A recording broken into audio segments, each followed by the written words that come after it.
Kahabag-habag silang umaasa sa Ehipto, sa kabayo't karwahe nito, sa hukbong nakakabayo na malakas at siksikan.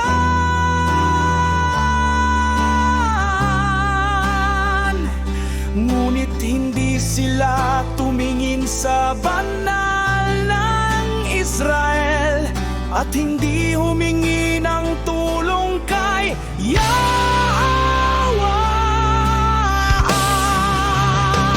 Ngunit matalino rin ang alahayat, magpaparating siya ng kapahamakan.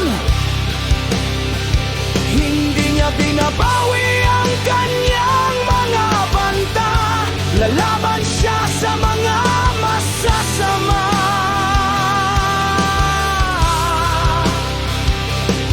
At sa mga tumutulong sa kanila. Ang mga Egipsyo ay tao, hindi alahaya. Ang kanilang mga kabayo ay laman, hindi espiritu. Kapag iniunat ni Yahweh ang kanyang kamay, madudulas ang tumutulong, mahuhulog ang tinutulungan. Sabay silang malilipol. Ganito ang sinabi ni Yahweh sa akin, kung paano ngang leon ay umuunggal. Ang malaking leon sa ibabaw ng kanyang nahuling hayop, kahit tipunin ng mga pastol ang kanilang mga sarili, upang ito'y takutin, hindi sila matatakot sa mga hiyawan.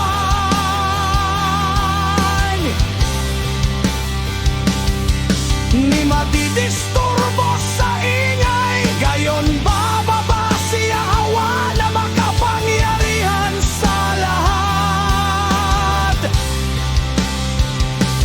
upang lumaban sa bundok ng Zion, sa mga burol nito.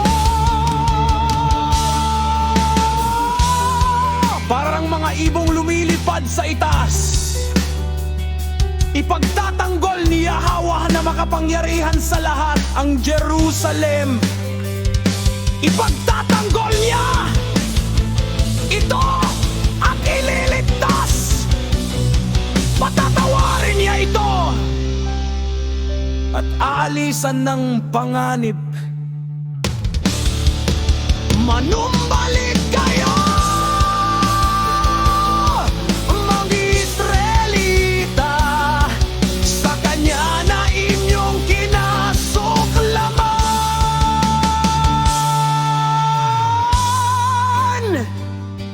Sapagkat sa araw na yon, itatakwil ninyo ang inyong mga Diyos-Diyosang pilak at ginto, ang mga ginawa ng inyong makasalanang mga kamay. Ang Assyria ay babagsak, hindi dahil sa tabak ng tao, sa tabak hindi gawa